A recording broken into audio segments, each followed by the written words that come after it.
साथियों, जिस तरह से बाबा गुरु घासीदास, जो हम सतनामियों के मसीहा कहे जाने वाले हैं, और उन बाबा गुरु घासीदास जी के प्रतीक के तौर पर जगह जगह पर जैत खाम बनाया जाता है, और उसी जैत खाम को गिरौदपुर में षड्यंत्रकारियों के द्वारा तोड़ा गया, काटा गया, एक साजिश के तहत।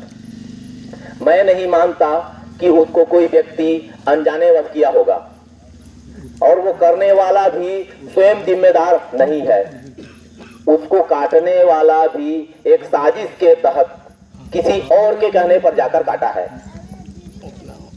जैसे ही वो कटा, समाज को पता चला भाई हमारे प्रतीक को, समाज के प्रतीक को कोई काटा है, इसलिए समाज के द्वारा पुलिस प्रशासन का शरण लिया गया और कहा गया कि आप पुलिस प्रशासन दोषी को पकड़ें और सजा दें।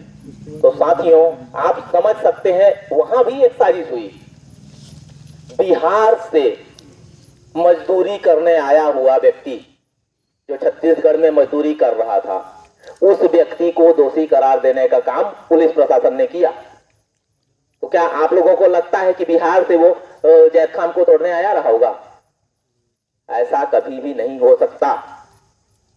जो वास्तव में दोषी है, उस दोषी को बचाने के लिए बिहार के उन मजदूरों को पुलिस प्रशासन के द्वारा फंसाया गया, ताकि सतनामी समाज यहीं से मामला को खत्म करते हुए शांत हो जाएगा।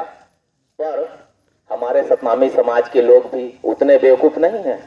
प्रशासन जिस हिसाब से बेवकूफ समझता है, उतने बेवकूफ हमारे सतनामी समाज के लोग नहीं हैं, क्योंकि हमको मालूम है कि वो निर्दोष व्यक्ति है जिसको सजा देने के लिए प्रशासन ने पकड़ा।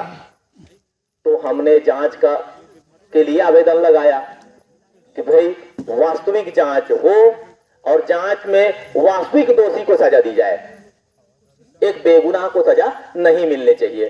पर वो भी प्रशासन के द्वारा सही तरीके से नहीं किया जाना, छत्तीसगढ़ सरकार के द्वारा सही से जांच नहीं किया जाना, ये सरकार के प्रति हम खेद व्यक्त करते हैं।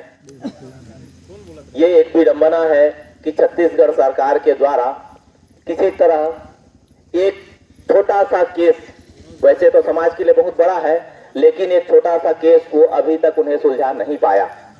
इसी परिस्थिति में समाज के द्वारा एक अल्टीमेटम दिया गया कलेक्टर और एसपी को। कलेक्टर और एसपी के द्वारा अल्टीमेटम लेने के बाद भी जिस तारीख को, जो 10 तारीख रहा, जिस दिन आंदोलन होना था, एसपी और कलेक्टर ऑफिस छोड़ के भाग गए थे। तो समझ सकते हैं क्या उनकी जवाबदारी नहीं बनती थी? अगर वैसी बात थी तो वो अल्टीमेटम लेते ही नहीं, छोड़ देते, बोलते कि भाई हम अल्टीमेटम नहीं ले सकते, आपको करना आंदोलन है, नहीं करना है, क्या करना है आप देख लो, पर हम अल्टीमेटम नहीं लेंगे। पर उन्होंने अल्टीमेटम लेने के बाद भी कार्यालय छोड़ के भागना, यह प्रशासन के एक जिले के प्रथम नागरिक होने के नाते कलेक्टर का इस तरह कार्यालय छोड़ना बहुत ही निंदनीय बात है। तो साथियों, उसके बाद आप समझ सकते हैं, आज तक मेरी उम्र लगभग 42-43 साल हो गई है, पर किसी भी सतनामी, कोई व्यक्तिगत सतनामी को भी मैंने ये नहीं देखा है कि किसी और के घर को आग लगा दे।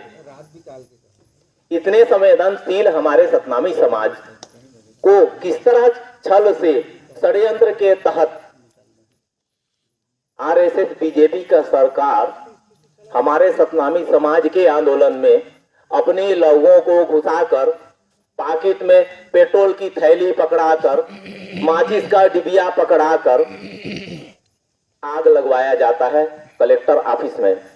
साथियों, समझ सकते हैं एक समय में, एक ही साथ में एक बिल्डिंग के चारों तरफ आग कैसे पकड़ सकती है? आंदोलनकारी सामने थे, आग अगर लगती तो सामने से लगती, पर ऐसा नहीं हुआ। आगे पीछे दायां बायां चारों तरफ से एक साथ आग लगी है। इससे स्पष्ट होता है कि प्रशासन और शासन मिलकर कलेक्टर बंगला के चारों तरफ अपने लोगों को लगा के रखा गया था। और जैसे ही आंदोलनकारी कार्यालय के नजदीक पहुंचे, वैसे ही वो आगजनी का काम उन षड्यंत्रकारी लोगों के द्वारा किया गया है। और अंतिम में किए क्या, हमारे लगभग 400 सतनामी भाइयों को गुनहगार साबित करने के लिए जेल में डाल दिया गया है। तो हम पुलिस प्रशासन से और सरकार में बैठे हुए लोगों को आगाह करना चाहते हैं, सचेत करना चाहते हैं, सही से जांच करें और निर्दोषों को छोड़ते हुए असल में जो गुनहगार है उनको सजा देने का काम करे। अन्यथा अभी तो ये 14 नवंबर की बात है। 14 नवंबर को मान्यवर वामन मेश्राम साहब और डॉक्टर विलास खरात साहब जो सतनामी समाज की महारैली का आयोजन किए हैं, अगर महारैली के बाद नहीं छोड़ा जाता है तो आगे भारत मुक्ति मोर्चा, राष्ट्रीय गुरु घासीदास सतनाम क्रांति मोर्चा के द्वारा क्या आह्वान किया जाएगा, उसके लिए सरकार तैयार रहे। क्योंकि आंदोलन की गति अब आगे बढ़ चुकी है, पीछे हटने वाली नहीं है। आगे और किस रूप में आंदोलन को गति दिया जाएगा, शासन प्रशासन सचेत रहे, अन्यथा सही समय पर सही जांच करे और हमारे सभी सतनामी साथी जो निर्दोष हैं उनको जेल से रिहा करे। तो साथियों, आप सभी से एक और निवेदन है, 14 नवंबर 2024 दिन गुरुवार को आपके राजधानी रायपुर में मान्यवर वामन मेश्राम साहब, डॉक्टर विलास खरात साहब के द्वारा राष्ट्रीय गुरु घासीदास सतनाम क्रांति मोर्चा के द्वारा यह महारैली का आयोजन किया गया है। आप सभी इस महारैली में ज्यादा से ज्यादा संख्या में आए और आकर इस महारैली को सफल बनाएं ताकि हम अपने निर्दोष साथियों को छुड़ा सकें। इतना ही कहकर मैं अपने वाणी को विराम देता हूं। धन्यवाद। जय सतनाम, जय मूल निवासी। समय बहुत हो चला है, तो मैं अगले जितने भी वक्ता हैं उनसे निवेदन करूं